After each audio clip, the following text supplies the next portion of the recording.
शांत गांव में दादी माँ अपने छोटे से घर में शांति से बैठी हैं। गांव शांत और सुंदर है। दादी एक पुरानी अलमारी साफ करना शुरू करती है। दादी कोठरी की गहराई में छिपा हुआ एक पुराना दीपक ढूंढती है। धूल उड़ती है क्योंकि वह दीपक को रगड़ती है। अनजान है कि जादू अभी आने वाला है। प्रकाश की एक चकाचौंध भरी चमक फूटती है जो एक जिन्न के आगमन का संकेत देती है। धुएं के भंवर में जिनी प्रकट होता है।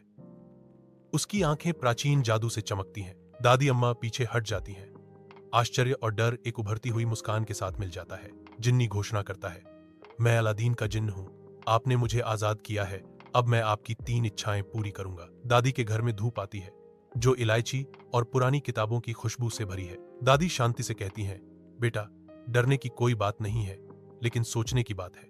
पहले चाय पीते हैं, फिर इच्छाएं करेंगे। एक ठहराव हवा में लटका हुआ है क्योंकि जिन्नी चारों ओर देखता है।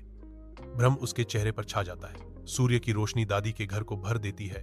जैसे ही वह चाय पीती हैं, उनके चेहरे पर एक हल्की मुस्कान होती है और फुसफुसाती हैं, मेरे गांव में कभी भूख न हो, सभी को भोजन मिले।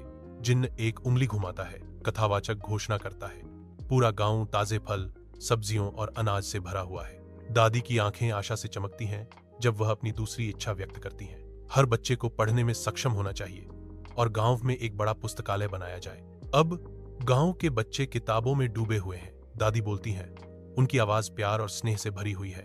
अब तुम आजाद हो, लेकिन जब भी गांव को तुम्हारी जरूरत हो, वापस आना। जिन्न की आंखों में आंसू भर आते हैं। एक हल्की हवा पर्दे को हिलाती है जिससे कमरे में नाचते हुए साए पड़ते हैं। जिन्न गायब हो जाता है, कोमल हवा के साथ एक हो जाता है। गांव के बच्चे फुसफुसाते हैं। उनकी आंखें डर और उत्साह के मिश्रण से खुली हुई हैं। अगर किसी दिन कोई अजीब जादू दिखाई दे, समझो जिन्न लौट आया है।